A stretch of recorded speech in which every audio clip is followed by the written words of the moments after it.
Hello guys, welcome back to my YouTube channel SKM study a way of success. मैं हूं आपका educator Shivam Mishra. आपका काफ़ी कमेंट था कि सर आखिरकार कैसा बोर्ड में आता है पेपर, हिंदी का जो पेपर है यूपी बोर्ड परीक्षा में वो किस प्रकार से आता है और हम इसकी बेहतरीन तैयारी कैसे करेंगे पिछले सालों को पेपर पढ़कर, जो प्रीवियस ईयर पेपर है उसको पढ़कर। और ये बताइए सर जी, ये प्रीवियस ईयर पेपर का सोल्यूशन आप मुझे देंगे कि नहीं? आप दे नहीं रहे हैं और हमें तो काफ़ी इंतज़ार है पेपर का। आप दे दें तो मज़ा आ जाए, आपका ये काफ़ी सवाल रहता है। और दूसरा कमेंट में, सर इम्पॉर्टेंट दीजिए, निबंध दे दीजिए, और ऐसे जीवन परिचय बता दीजिए जो कि बोर्ड में आएंगे। तो कई जीवन परिचय पर वीडियो बन चुका है और आने वाली वीडियो सबसे बेहतरीन होने वाली है, क्योंकि अब तो फरवरी आ चुका है। अब तो आप तैयारी शुरू ही कर देंगे और आपको आभास भी हो गया होगा कि यूपी बोर्ड परीक्षा होगी। अब आपको तैयारी करना पड़ेगा, लेकिन उसके पहले आपको पता होना चाहिए कि पेपर कैसा आएगा। तो ये सामान्य हिंदी का पेपर है आपके, जो कि बिल्कुल हम टारगेट करेंगे कि 98 नंबर लाने का। 100 में 98 नंबर आ जाएगा, टेंशन नहीं लेना है, मेरे ऊपर छोड़ दीजिए कैसे लाना है। बोर्ड एग्जाम तक ऐसी स्टडी आपको देने वाला हूँ ना, तड़कता भड़कता, कि 101% गारंटी हर एक पेपर का। तो इसकी बिल्कुल आपको टेंशन नहीं लेना है। पेपर इंपॉर्टेंट है, यहीं से आएगा, वीडियो को पूरा देखे, बिल्कुल भी मिस नहीं करना है। अब कहेंगे सर यहीं से पूरा कैसे आएगा और 101% आप गारंटी कैसे ले रहे हैं? आप इसका कुछ सबूत दीजिए, तो सबूत हम आपको दिखाते हैं ना, टेंशन ना लीजिए। बोर्ड परीक्षा 2022 वाले देखो, ऐसा ही पेपर आता है और वो भी 70% सिलेबस वाला पेपर भी अभी आपको दिखा रहा हूँ। 70% सिलेबस वाला पेपर भी दिखाऊंगा, ठीक है ना। 2022 में 95 प्लस दिलाने की गारंटी, मात्र ऐसे करो स्टडी और ये कर लो पढ़ाई। तो ये आप वीडियो होने वाला है, ठीक है ना। बिल्कुल फेकू वीडियो मत समझिएगा, अरे सर जी आप मुंह उठा के दे दिए, ऐसा बिल्कुल मत समझिएगा। बस देखिए आप पेपर कैसे बनता है। तो ये मेरे प्यारे लाडलो है 70% वाला पेपर। आप कहेंगे सर ये 70% वाला पेपर 2021 में तो परीक्षा हुआ ही नहीं था, तो आप कहाँ से उठा के दे दिए 70% वाला सिलेबस? पगला गए हैं का? कमेंट आता है काफ़ी। तो नहीं मेरे प्यारे बच्चों, हम पगलाए नहीं हैं, बल्कि बोर्ड पगला के बच्चों को कर दिया था फेल। क्योंकि आपको पता होगा जो री एग्जाम हुआ है उसमें यही गलती हुई थी कि कुछ बच्चों का नंबर चढ़ा ही नहीं था। तो कहीं ना कहीं तो बच्चों के साथ कमी की गई है कि नहीं? कमी की गई थी ना।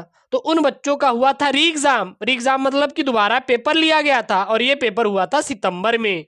किस डेट को वो भी लिख लीजिए, ये जो पेपर शुरू हुआ था ये 18 सितंबर से शुरू हुआ था बोर्ड का।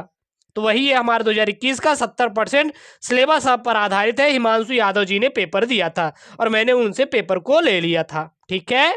तो 100 नंबर का आपका पेपर आएगा, 98 नंबर टारगेट कीजिए, कसम खाइए कि विद्या कसम है सर जी, आपकी कसम है सर जी, मैं लेके आऊंगा 98 नंबर। मेरी कसम खाइए, कमेंट कीजिए कि आपकी कसम है सर जी, 100 में से 98 लेके आएंगे।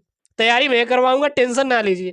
ऐसे ऐसे टॉपिक आपको देने वाला हूं ना कि जो कि बोर्ड में 101% चांसेस हैं आने की। तो ये वीडियो को पूरा देखें।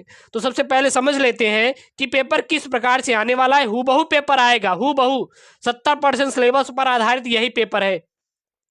तो प्रश्न संख्या 1 एवं 2 में से किसी एक प्रश्न को हल कीजिए, और जो कि आपको 10 अंक मिलने वाला है। 5-5 अंक का एक एक प्रश्न है। प्रश्न संख्या 3 से 4 तक एक प्रश्न को हल कीजिए, और जो कि 4 अंक का है, यानी कि आपके 20 अंक आने वाला है। ये 70% सिलेबस पर आधारित है, ठीक है ना। री जो कि दोबारा हुआ था पेपर। प्रश्न 5 क ख है, एक प्रश्न करना है, 10 अंक मिलेगा। प्रश्न 6-7 एक प्रश्न, 10 अंक मिलेगा। प्रश्न 8 का क एवं 8 का ख में से एक करना है, 14 अंक मिलेगा। प्रश्न नंबर 9 2 अंक मिलेगा। प्रश्न नंबर 10 और 11 एक प्रश्न करना है, 13 अंक मिलेगा। फिर बाकी ब्यौरा समझ लीजिए। अब देखते हैं पेपर किस प्रकार से बना था। तो सबसे पहले उन्होंने क्या किया था कि बहुविकल्पी रख दिया। खंड क में जो है वो उन्होंने बहुविकल्पी रखा, और यहाँ पे देख सकते हैं प्रत्येक बहुविकल्पी 5 बहुविकल्पी करना था, जो कि 2 अंक का था। तो 10 अंक आपका बहुविकल्पी ने में उन्होंने दे दिया था। देखिए पांच था, 5 है, ठीक है ना यहाँ पे। और यहाँ पे देखिए दिया हुआ है प्रश्न 1 एवं 2 में से किन्हीं किसी एक प्रश्न को करना है, यानी कि आप प्रश्न पहला वाला कर दीजिए या फिर प्रश्न दूसरा वाला कर दीजिए। तो कोई एक को करना है, जरूरी नहीं है कि आप इसको भी लगा डालें इसको भी लगा डालें, तो ऐसा कुछ नहीं।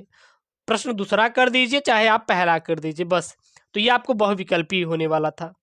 तो ये बहुविकल्पी हम आपसे रिक्वेस्ट करेंगे कि स्क्रीनशॉट कीजिए और इसको तैयार कर लीजिए। नहीं तैयार कर पा रहे हैं तो इसका प्रीवियस ईयर पेपर यानी कि इसका सोल्यूशन भी मैं दे दूंगा।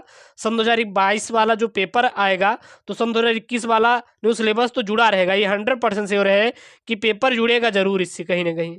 तो आपको ये मैं दे दूंगा सोल्यूशन, इसकी बिल्कुल टेंशन ना लीजिए पेपर की। और पेपर सारे अच्छे से मैं प्रोवाइड करने वाला हूँ, तो इसकी बिल्कुल भी आपको घबराना नहीं है। इसका पीडीएफ का लिंक, पीडीएफ जो रहते हैं वो आपके टेलीग्राम चैनल एसकेएम स्टडी मिलेंगे। टेलीग्राम का लिंक डिस्क्रिप्शन बॉक्स के अंदर दिया है, जाके टेलीग्राम को बिल्कुल तुरंत ज्वाइन कीजिए और आप बेहतर नोट्स पाएं, ठीक है ना। उसके बाद इन्होंने तीसरा प्रश्न दिया गद्यांश पद्यांश पर आधारित प्रश्न, और ये आपके 30% सिलेबस गद्यांश पद्यांश आधारित दिए गए हैं, जो कि काफी आपके इंपॉर्टेंट है। तो इन्होंने सबसे पहला दिया था, भगवान बुद्ध ने मार विजय के बाद वैरागियों की पलटन खड़ी की थी। तो इन्होंने ये गद्यांश दिया, दो गद्यांश दिए थे, एक ये गद्यांश है और एक ये गद्यांश है, दोनों में से किसी एक को करना है, अथवा में है। तो 5 नंबर आप कर ही लेंगे। गद्यांश पद्यांश इतना भी हार्ड नहीं होता, बहुत ही सिंपल तरीके से पेपर बनता है गद्यांश पद्यांश का, ज़्यादा इसमें कुछ नहीं। ये जो प्रश्न रहेंगे इसी में उत्तर रहेंगे, बस आपको 2 ही चीज करना पड़ेगा, रेखांकित अंश की व्याख्या बढ़ा चढ़ा कर लिखना है और पाठ का शीर्षक एवं लेखक याद कर लीजिए बस। और आपको कुछ भी करने की जरूरत नहीं है, ये बिल्कुल फ्री वाला नंबर है और आपको मिल जाएगा। कठिनाई कहाँ पे होती है? बहुविकल्पी में। लेकिन बहुविकल्पी तब याद होगा जब आप जो चैप्टर है कवि लेखक का जीवन परिचय याद करो, तो उनके साथ ही उनकी जो रचनाएं हैं, कृतियां हैं और जो उनकी प्रमुख कहानी है, सारा याद कर लीजिए। निबंध कौन से याद कर लीजिए बस, और आपको कुछ करने की जरूरत नहीं है। उसके बाद इन्होंने पद्यांश दिया, पद्यांश भी आपके 2 दिए जाएंगे, 10 अंक का पद्यांश है और यहाँ पे पद्यांश लिखा रहेगा। फिर यहाँ से प्रश्न बनेगा कि इस पद्यांश की सुंदरता का वर्णन कीजिए, परिधान एवं छविधाम शब्द का अर्थ स्पष्ट कीजिए। यानी कि यहाँ पे सबसे पहले आप वर्णन करने के लिए देगा, फिर किसी शब्दों का उन्होंने अर्थ पूछेगा और रेखांकित अंश की व्याख्या बढ़ा चढ़ाकर आपको लिखना रहेगा, और कविता का शीर्षक और कवि का नाम जरूर आएगा। तो ये चीज तो आप जरूर याद कर लीजिए। अगर कोई भी आप गद्यांश पद्यांश को तैयार कर रहे हैं तो उसका जो शीर्षक है यानी पाठ का नाम क्या है और कवि और लेखक का नाम, इसको तो आप जरूर से जरूर कंप्लीट कर लीजिए, बिल्कुल भी आपको मिस करना नहीं है। यही मिस करते हैं तो आपको दिक्कत होती है, तो आपको बिल्कुल भी मिस नहीं करना है। ये सब काफ़ी इंपॉर्टेंट होती है आपके एग्ज़ाम के लिए, तो इसलिए आपको इन सब बातों को ज़रूर से ज़रूर ध्यान देना है, जो कि काफ़ी क्या है, इम्पॉर्टेंट है। क्लियर है? अगर इतना समझ में आ गया है कमेंट कीजिए, मैं आगे की ओर लेके चलूँगा आपको। चलिए आगे की ओर बता रहे हैं। देखिए अथवा में आता है, तो ये सब फ्री के नंबर है, बिल्कुल 10-10-20 नंबर आपको इसी मिल जाएगा। उसके बाद देखिए, उसके बाद आपका जो पेपर में आता है लेखक का जीवन परिचय आएगा, लेखक का साहित्यिक परिचय देते हुए प्रमुख रचनाएं। तो आप साहित्यिक परिचय प्रमुख रचनाएं, अब ऐसा नहीं बस रचनाएं याद कर लीजिए, ऐसा गलती बिल्कुल भी मत कीजिए। रचनाएं भी याद कीजिए, कृतियां भी याद कीजिए, कहानी भी याद कीजिए। क्यों मैं ऐसा बोल रहा हूं याद करने के लिए? क्योंकि बहुविकल्पी में देगा कि रीतकालीन महाकाव्य कृति है, किसकी है? पृथ्वीराज रासो, रामचंद्रिका, वैदेही वनवास, साकेत। तो बना कि नहीं, प्रश्न बना कि नहीं? देखिए यहाँ पे बना, मैथिली शरण गुप्त की काव्य कृति है, कौन सी है? जब आप उनके पता होगा प्रमुख काव्य कौन कौन से हैं, तभी तो आप उसके उत्तर देंगे।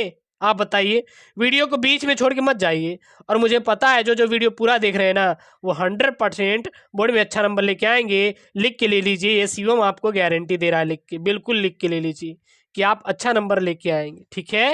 चलिए उसके बाद आपके कवि के बाद आपका लेखक आ जाता है। लेखक कवि दोनों का साहित्यिक परिचय, उनकी कृतियां, और इसमें साहित्यिक परिचय रचना। तो जो लेखक में होता है साहित्यिक परिचय देंगे, रचना, लेकिन जो कवि में साहित्यिक परिचय देते हुए कृतियां। तो लेखक में याद रखना, रचना याद कर लेना और इसमें कृतियां याद कर लेंगे। अगर ये नीचे नहीं समझ आ रहे तो बताइए, मैं इसको समझा दूंगा अच्छे से, पूरा ब्यौरा एकदम अच्छे से एक एक करके आपको समझा के बता देंगे। फिर यहाँ पे पंचलाइट की कहानी, ध्रुव यात्रा कहानी का सारांश, बिल्कुल फ्री के नंबर है, आपको पता है ये फिक्स है और ये हर साल आता है, तो आप इसको याद कर लीजिए, इसको तो याद कर लेंगे। और ये स्वपठित काव्यखंड पर आधारित, ये तो भैया एकदम फ्री वाला है और अपने अपने अपने डिस्ट्रिक्ट जिले के अकॉर्डिंग पढ़ेंगे। अगर आप यूपी में किस जिले से हैं, प्रयागराज से हैं, बनारस से हैं, अमेठी से हैं, रामपुर से हैं, चंदौली से हैं, लखनऊ से हैं, जिस जिले से हैं उस जिले पर आपको काव्यखंड पर आधारित आता है, तो इसको आपको याद कर लेना है। ठीक है, तो ये आपका आ जाता है। उसके बाद आपको संस्कृत से प्रश्न बनता है। संस्कृत में गद्यांश और पद्यांश इसमें भी आएगा, इसमें भी 10-10 अंक का रहेगा, तो इसको बिल्कुल याद कर लेंगे। गद्यांश पद्यांश फिक्स है, पद्यांश के यहाँ पे नहीं, इसमें श्लोक पूछा जाता है। ठीक है, उसके बाद लोकतिया मुहावरे व्याकरण से रिलेटेड प्रश्न बनेंगे, तो लोकतिया मुहावरे याद कर लेंगे और संधि विच्छेद याद कर लेंगे, बहुत ही इंपॉर्टेंट है। साथ ही साथ आप विभक्ति वाली चीज़ों को याद कर लेंगे, कौन कौन सी विभक्तियां हैं, एक वीडियो में कौन कौन सी विभक्ति तैयार करना है उसको मैं आपको बता दूंगा। तो इस प्रकार से आपके हिंदी का पेपर यूपी बोर्ड में आएगा 2022 में। उसके बाद शब्द युग्म आपको चयन करना रहेगा और फिर एक शब्दों के लिए 2 शब्द आपके बन जाएंगे, और यहाँ पे वाक्य शुद्ध करने के लिए और करुण रस, शांत रस, रस छंद अलंकार हर साल आता है, इसको आप तैयार कर लेंगे। कुंडलनिया वही रस छंद अलंकार। और इसके बाद आपका आ जाता है, क्या जाता है, आवेदन पत्र या फिर प्रार्थना पत्र, और साथ ही साथ निबंध। तो ये सब इस प्रकार से आपका पेपर आता है। बस ऐसी आपको तैयारी करना है और देख लीजिए, कोई दिक्कत आ रही कमेंट कीजिए और आपको अच्छे से डिटेल वाइज आपको समझा के बता देंगे। बिल्कुल भी आपको टेंशन नहीं लेना है बोर्ड का, ठीक है ना। मैं हूँ, जब एसकेएम स्टडी आपके साथ है तो आपको बिल्कुल भी घबराना नहीं है। ओके दोस्तों, थैंक यू, जय हिंद।